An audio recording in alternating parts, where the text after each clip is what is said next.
What's up, everybody? Good late morning or early afternoon on this Christmas day. And we got some injury updates from Carroll not too long after the game ended. I'm going to go ahead and go over them a little bit now. I know this is kind of old news at this point because Carroll talked about this shortly after the game ended. But I don't like to make videos immediately after the game ends that aren't the post game video if I can avoid it. So in that I just like to let the post game video sit up there for as long as I can. So let's talk a little bit about some of this injury stuff and the potential fallout. First, there were some plays where Geno Smith got up a little bit slow and looked a little bit sub 100%, let's say. A little bit not right, a little bit funky, maybe trying to walk around. But Carroll already came out and said he's totally fine. It was just football stuff. You get hit, you get hurt, but you don't get injured, and then you just walk it off and you keep playing and everything's cool. So I don't think there's anything going on with Geno. I don't think Geno's injured or anything like that. Not any more than he's been all season.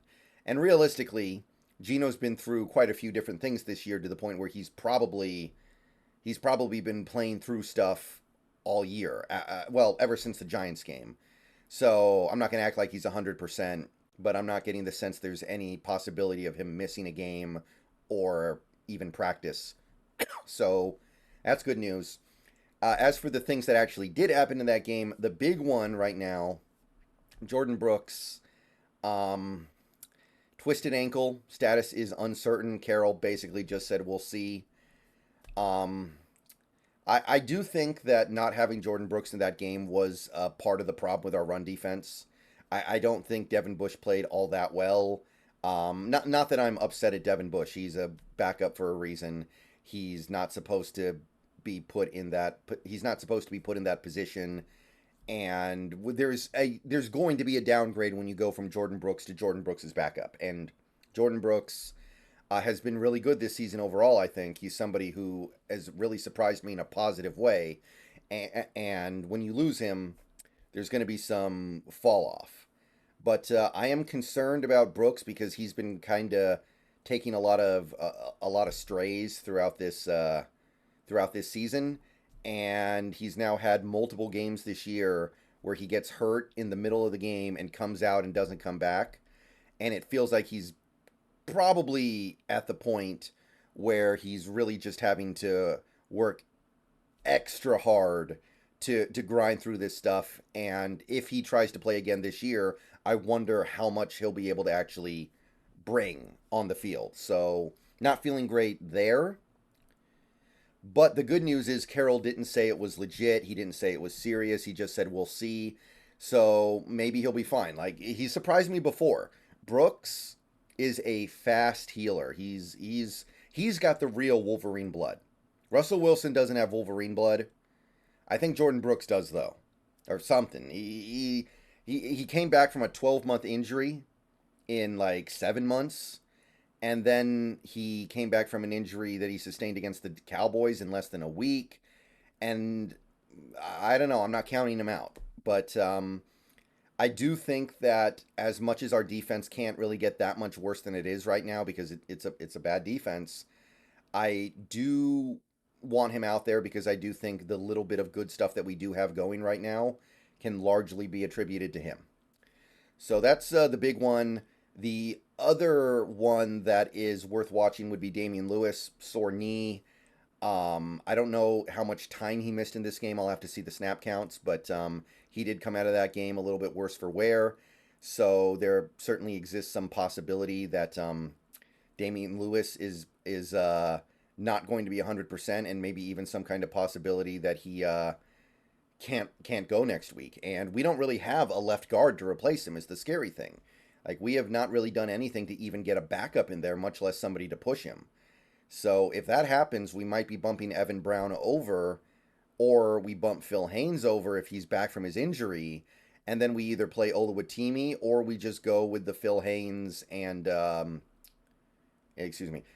Haynes and Phil Haynes on the left side and Bradford on the right side lineup, which nothing's ideal. I mean, nothing's ideal. And I've said this before, I'll say it again. The offensive line is the one part of this team that I think has been irrevocably ruined by injuries this year. Like, if a Seahawks fan tries to tell me that our season was derailed by injuries, I'm going to say I don't buy it. I'm going to say I think that's bullcrap. I think that's an excuse. But if they want to say our offense has been derailed by injuries, I think there's a leg to stand on there, because this offensive line, it's not just the players that miss games. And it's not even just the players that have to swap in and out and don't allow the offensive line to build synergy. It's guys playing through injuries. Like, Evan Brown's been playing through injuries all year. Damian Lewis has been playing through injuries all year. Now he's got another one. We know about Phil Haynes. He's always injured. And Bradford's been playing through injuries all year. So that, on that level, I do think that this team can blame injuries for some of the stuff that has happened this year. And Damian Lewis getting a sore knee here is just one more thing to throw onto the pile. So, yeah, hoping he's fine, but this is just obviously not going to be a year where this offensive line gets a clean and healthy shot at showing what they can do. If we do, even if we do have all 5 starters out there, they're not going to be 100% or anywhere close to it. Especially a guy like Abe Lucas. You know he's not going to be 100% this year no matter what. And the final one that Carol brought up was Woolen. He made the game-ending tackle inbounds, which was a great moment, obviously, because tackling has been kind of his Achilles heel. Tackling is the thing that kind of got him benched against the Niners and got him to have heavily reduced playing time against the Eagles. But for him to come up and make a big game-winning tackle and keep the opposing runner in bounds with a few seconds left to make sure that game ends right then and there it's a great moment. It's a great story, and it's something that did actually affect the game. It was actually something that changed the way that game went. Now, do we win anyway? Almost certainly, but that pretty much guaranteed it. That pretty much locked it up. So it was great to see, but he was getting looked at a little bit after making that game-winning tackle. He was being checked by the doctors a little bit, but according to Carol, he's totally fine. So I totally forgot to mention Woolen in my video yesterday when I was trying to find some, good things on defense to shout out. I do think Woolen played a good game overall, not just the tackle, but I also think he did a really good job on that last play, that last tackle. That was not an easy play to get the guy down in bounds, and he found a way. I mean, he forced his momentum backwards, but however you want to slice it, I thought that was really great. And that's basically all the injury stuff we have for right now. I'm very interested in hearing about Phil Haynes because he can come off IR this week, and Bradford is playing so poorly that it would not shock me if Haynes gets his job back if he's healthy. But haven't heard anything yet. Definitely going to keep my ear close to the ground on that one. And yeah, if he comes back, we would have, assuming Damian Lewis is okay, our intended starting 5 out there for the next game, which I don't know if that's anybody's taking solace in that, because the starting 5 doesn't really look that appetizing right now, but it would be the unit that this team expected to have when the season started. So there would be minimal excuses at that point for the product to not be good. All right, so those are the injury updates as of right now. Maybe we'll hear a little bit more later, but it is Christmas, so maybe give the beat reporters a day off. I don't know. Maybe give me a day off. Maybe I won't be making another video the rest. You guys know I'm making more videos later today. But Merry Christmas, and I will see you guys later today.